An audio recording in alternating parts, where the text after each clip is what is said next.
welcome back, guys. I think we're on like day 7 out here, I believe. It is Wednesday. Yes, it's Wednesday. As you can see behind me, the haul trucks are firing up, getting ready to head back to the cut. We've already got Colton, he left the hoe back there, and Ryan just took the Komatsu back over there, and now I'm about to join him in our nice D6. So today's plan, we're gonna try to finish out that retention pond in the back.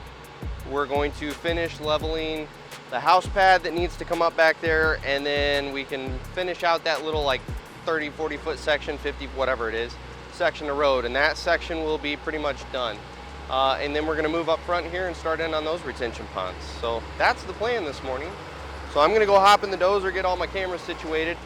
Fair warning, I found out that 2 of my GoPro batteries, I didn't buy the official GoPro, and they died on me, and that's why my GoPro didn't work yesterday. So we're gonna be a little more sparing on footage. I've got more batteries coming, but they're not gonna be here till Monday because I'm in bumfuck nowhere, Wisconsin, and Amazon doesn't do 2-day delivery out here, unfortunately. So all that to say, we're gonna be a little sparing on the videos today, unfortunately, but we'll get some video for you. So yeah, I'll catch you guys in the machine. All right, guys, so I am coming from way down the job here.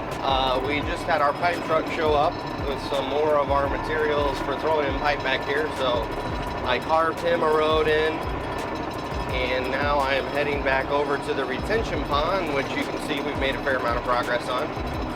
So we're gonna go work on cutting that in.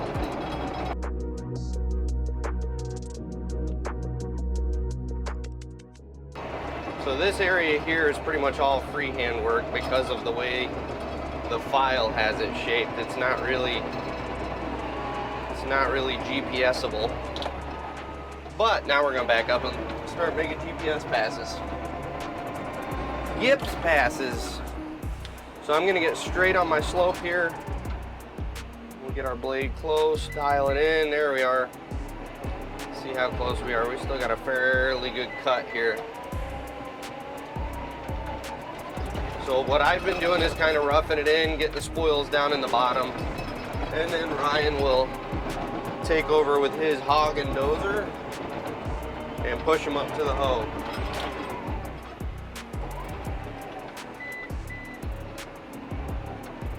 And that's actually been a pretty good system. It worked really well yesterday. And you can see we're still not even to the belly of this thing. We've still got 1.5 to 2 feet cut.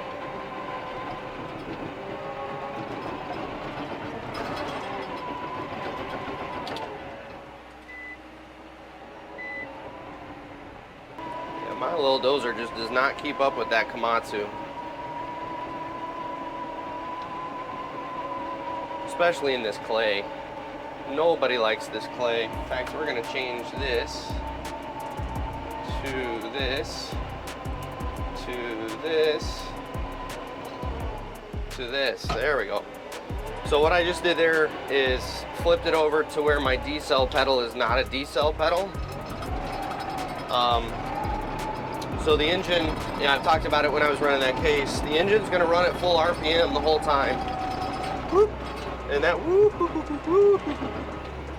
And that way when I do get up against the clay, I'm already on the front side of the back side of the power curve. I'm, you know, right in that power band to where I've got pushing power, and it is available when I need it. So that is what I'm doing there. Sorry, almost ran into Ryan. I should probably pay attention instead of recording a video, huh? It's been 0 days since Brian has done something dumb on a job site.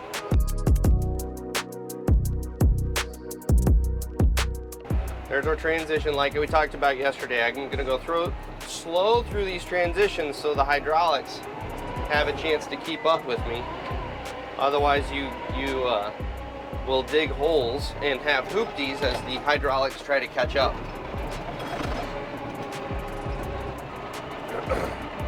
So now what I'm gonna do is I'm gonna actually carve our bowl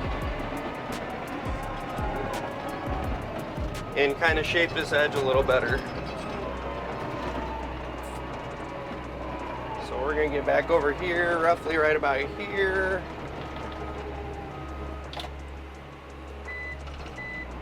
Now, this is where there's some goofiness going on with this file.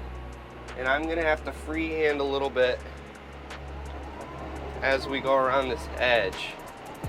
I'm gonna really keep an eye on, oh, maybe I'm low enough we're out of the goofiness. Earlier yesterday, a little further up the slope, you get into some goofy stuff. So what I've got is basically this line I've got selected to follow, and you can, let me dust that off for you, making the screen go crazy. So you can see this line I've got selected, I'm just a little to the right of it, but that's giving me a reference point for my line because I know that the GPS is going to follow the contours of that line. And that's how you can carve these radiuses with the GPS doing its job and staying on grade for you. So we're going to do that pass one more time.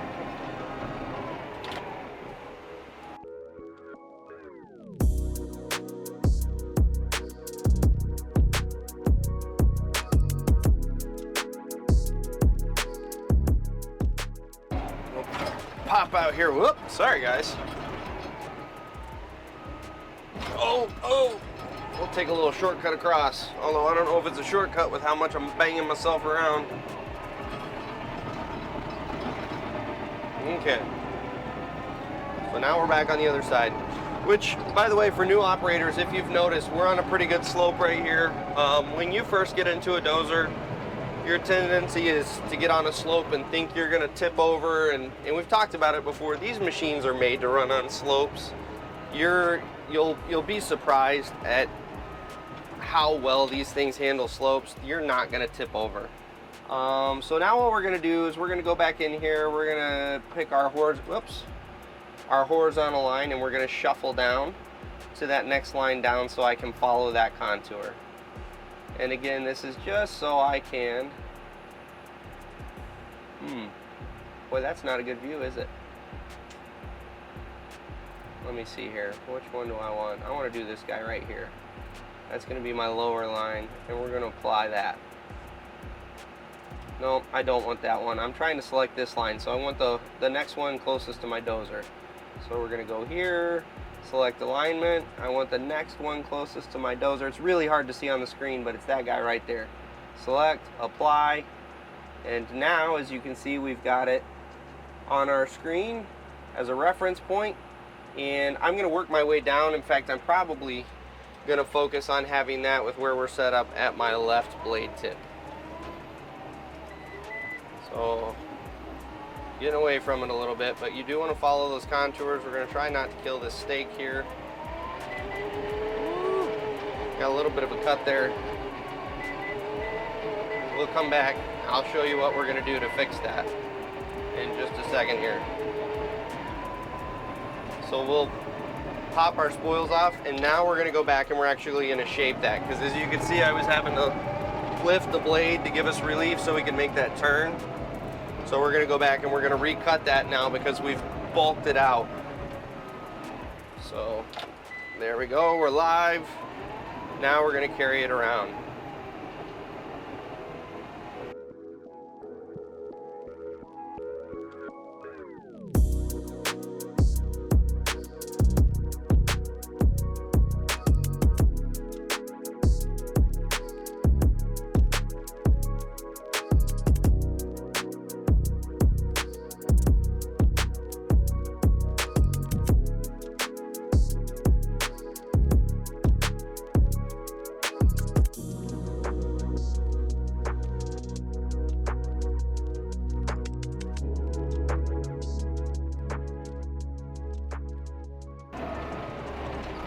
So now, instead of going back all the way to the radius, we're going to start right here because we still have a lot of bulking off this left side. And so I'm going to help kind of shape this so Ryan's got a better idea of what's going to happen, because this is where we get into, there's a little bit of a dip in the middle, which you can see right here. And we're starting to get close to that. And I need to give Ryan an idea of where he needs to start cutting that in.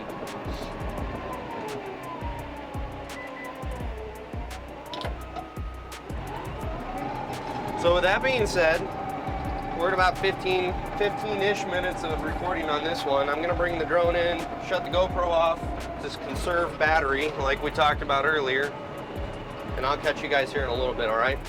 We'll see you in a bit.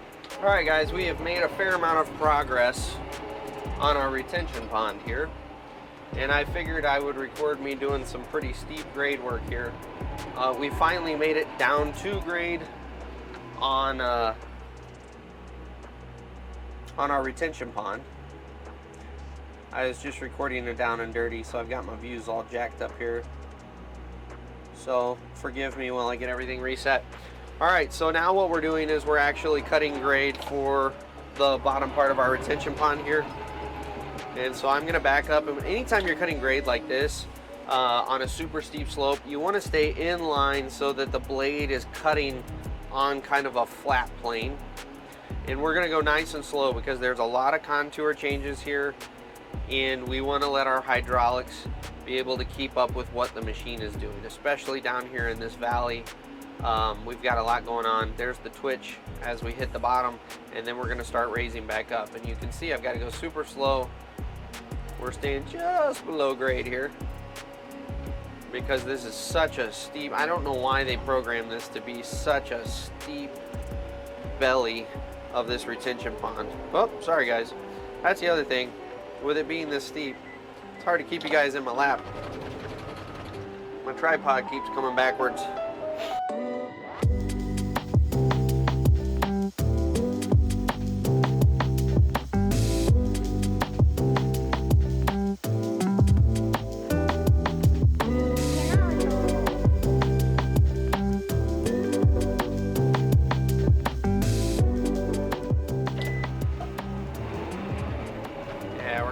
To the other side here and go get some more.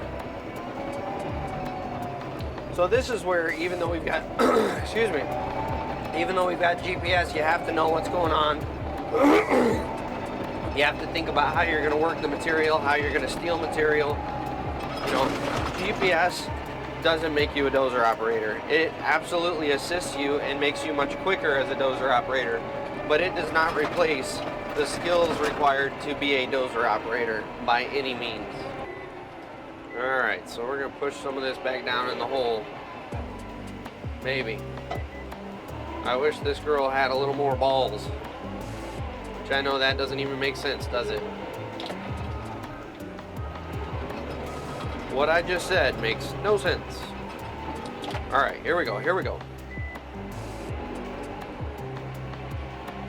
And so you can see what we've got is it comes down at a slope, we've got a hip, it comes a little steeper down to our belly, and then we start going back up the other side. And the other side is the one that's killer. It's a really, really steep slope. We're gonna make another pass, we're gonna shove a little more material up there, then we'll go back around to that other side and try to shape it.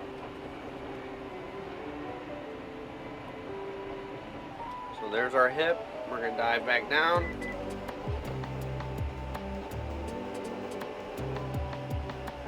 There's our belly, and so I'm actually going to pull up because the GPS, for whatever reasons, just struggles a little bit here.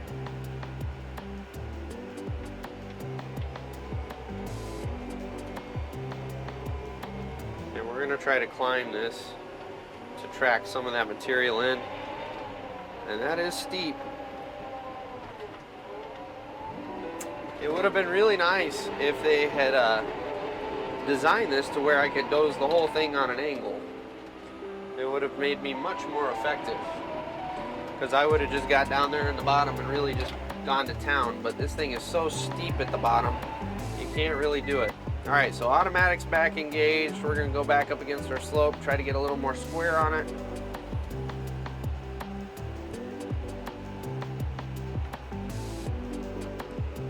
And we're going super slow because there's our belly. She's starting to come up on the other side.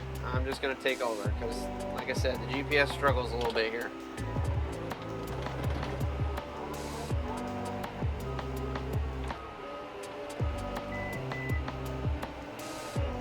Like I said yesterday, you can back drag with GPS, you just can't load your blade up.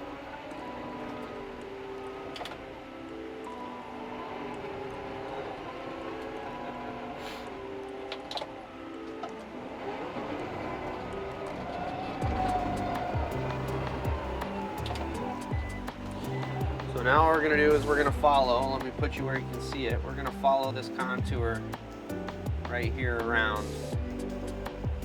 Oops. Yeah, looks like it does, no, that's the same pitch. Okay, I'm trying to look at this part right here. It doesn't look like it changes pitch, so we're gonna stay at it. So we're just gonna chase that slope around. You can see we're coming around right now. So we're just gonna chase it with our dozer.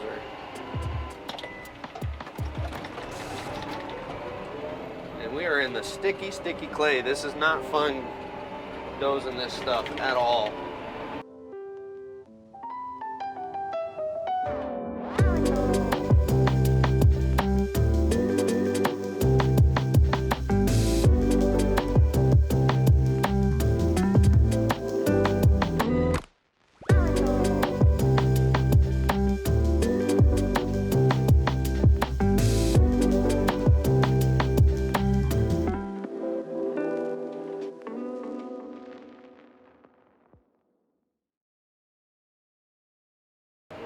Pull it out, and then what I'll do is I'll angle my blade uphill and shove it that way, and by angling uphill it's going to prevent that stuff from sliding back down in here. And this dozer just has no traction. I don't understand why it's struggling so hard.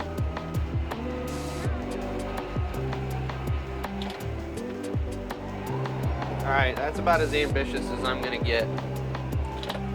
Because at the end of the day, this ain't a finished grade. We still gotta topsoil this and everything else. So right here, I'm gonna angle uphill. That's gonna prevent all this stuff from rolling back down.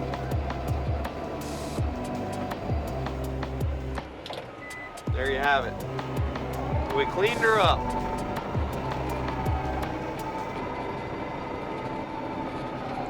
By the way, we had one of our haul trucks go down. Looking at those haul trucks when they showed up, I knew it was going to be a matter of time, and it finally happened. So we are back to one haul truck. We did make a good dent in it today, but unfortunately we ain't going to finish this pond today. Which really sucks, because that really puts us behind schedule.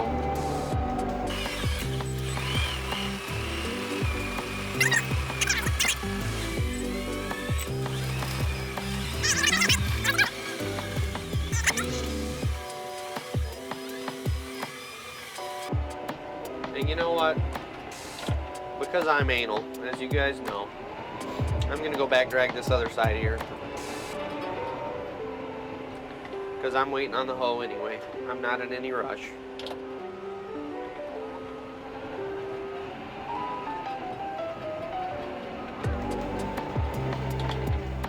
Woo, look at that. Beautiful. Beautiful, guys. If Picasso worked with dirt, I'm telling you.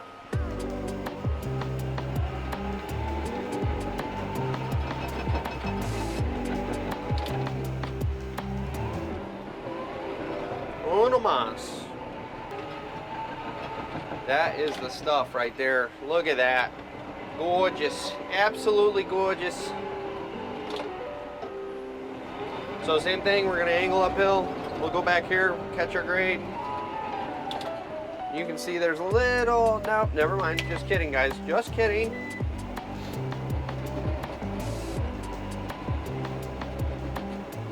I thought there was a little hip there, but there's not. I lied to you.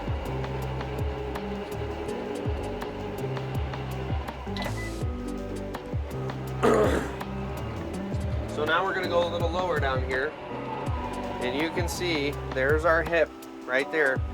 This is where your blade selection comes into play.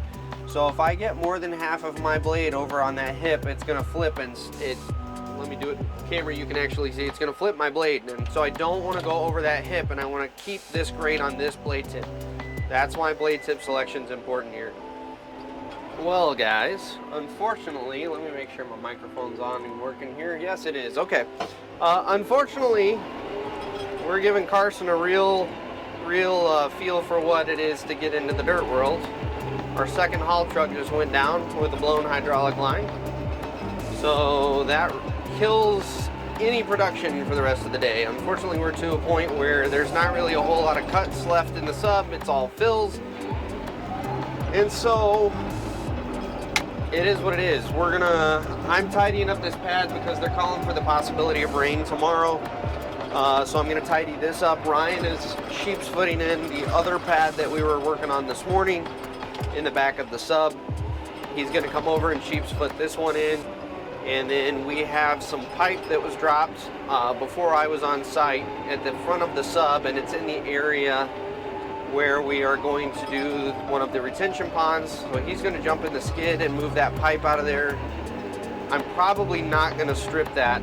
I originally thought I was, but the more I think about that rain, I'm not going to go in and strip that. So we will leave that, but at least the pipe will be out of the way. He's going to start kind of sprinkling structures around and getting them close and staging them. Colton is going to, he's basically bailing out of the retention pond back there so that I can help him continue to shape a little more. But it's sounding like it's going to be an early day, and we're just going to plan on working Saturday due to the equipment being down. We do have another haul truck that's going to be here tomorrow. Don't know what time. The company said they can get a truck under it tonight, which means I'm hoping it'll be here first thing. And then these guys have a quad axle that I'm thinking we've got a whole area in here that we can fill. We've got another area back there, an area in the boulevard over there. There's a lot of fill areas that I think we can get a quad axle around if I plan for it and make a couple little pathways. So I'm going to talk to Carson when he calls and see about getting that quad axle out here tomorrow with a driver. And that will at least give us one haul truck and a quad axle. And then when we get that second haul truck up and running, that will give us 3 trucks that are doing rounds, at least until we run out of spots for the quad axle to be able to get around. So yeah. You know, we've talked about it multiple times this week. This is the dirt world. This is what you got to do. You got to adapt and improvise, and you just kind of come up with a game plan as you need to, and that's where we're at. It's also important to recognize sometimes it's more cost effective to shut down. So we have shut the Komatsu down. That's why Ryan is currently on the paddle wheel, or not paddle wheel. I keep saying that. That's why he's on the sheep's foot, pad foot, whatever you want to call it.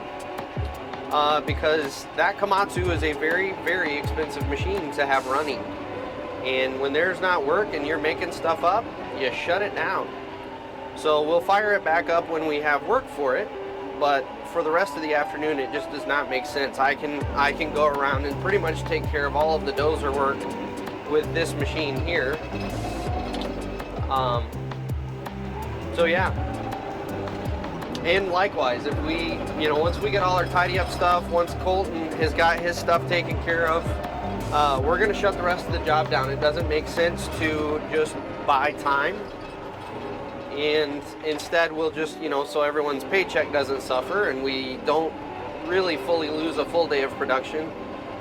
We will plan on coming in and at least working, 3/4 of a day on Saturday to kind of make up for the lost time. What is it? Michael Scott says, act, react, adapt, react. I don't remember. And I will say you're getting a window into what it's like to run a dirt job too, sitting over my shoulder, because that's really what I was brought out here for, is to not necessarily run it, but to teach and consult. And so I'm the one responsible for figuring out what we're going to do and how we're going to make up for time and what our timeline is, and you're getting to kind of see my thought process as we do that. That is one advantage of this setup, of you guys being in the cab with me, is you're getting to see a little bit of that thought process. And I will first and foremost say, this is my first time running an entire dirt job myself, so I don't know that I'm making 100% the right calls, but the goal is to keep dirt moving and keep everyone busy, and I feel like so far we've been able to do that for the most part. So all I'm doing is, as you can see from the GPS there, this whole area is just a giant fill. Well, I take that back. So the basement, you can see, is supposedly a cut, but that's because it's a basement. But anyway, we've got another foot that needs to go up on this lot. I'm dozing this forward because there's a low spot out in front that rain will get stuck behind and create a wet spot for me if it does rain tonight. So I'm trying to get that filled before Ryan comes up here on the sheep's foot, so he can sheep's foot it in, and I'll slick it off. Because if we get that quad axle tomorrow and we do get a little bit of rain, I want that quad axle to be able to run up here in this kind of low area, because that all needs to be filled. That's nice and flat. A quad can dump there with no problem. Again, thinking ahead, thinking about things that are going to happen a day or 2 days from now. You got to constantly be on the ball and thinking about what's going on. And I haven't done the math, but if I had to guess, we've probably got $600 an hour in equipment moving right now. Well, I take that back because our haul trucks just went down. So you've probably still got $300 to $400 an hour that are all moving. And it's that adds up super quick when you're not being productive and moving dirt. And I've said it before, these are the jobs that your margins will evaporate overnight if you don't stay productive and stay busy and stay moving. I'm not going to disclose Carson's numbers, but I will say that his margin on this, you know, the dollar amount, at first glance, you're like, whoo, that's a lot of money. Yeah, but the reality is that lot of money goes away really, really quick when you run into issues and you lose production. In fact, a prime example, a number I will disclose, is we are going to have to rent another haul truck direct from a dealership because that one went down with a transmission issue and it's not going to be up in time. That's going to cost Carson an additional $15,000 roughly to get that haul truck brought out here. But it is what it is. You can't haul dirt without haul trucks. That's an unforeseen expense, and that's $15,000 in one pop that just evaporated. Now, that being said, we talked about earlier in the week the topsoil that we stripped and the fact that you get to sell that topsoil.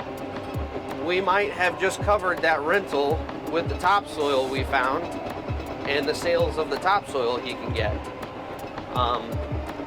But that's why you've got to always save where you can. The sand that we brought out of the hole the other day and saved so that we didn't have to truck sand in to bed our pike.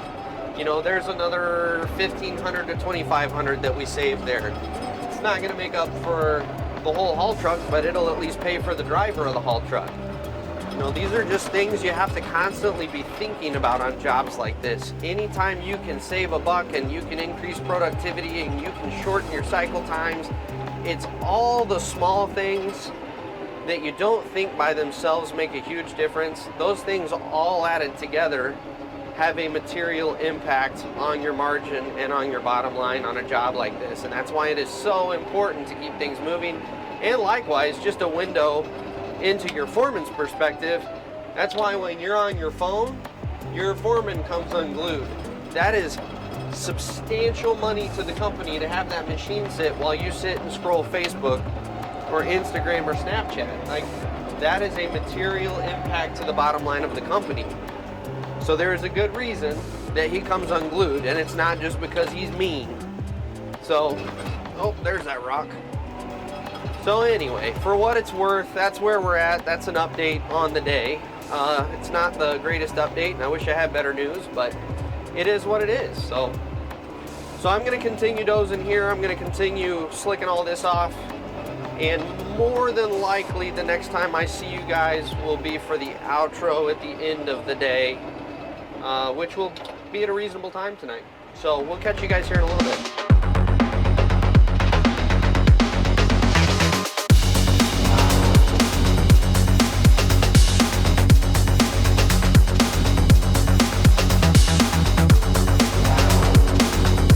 Well, guys, another semi-successful day.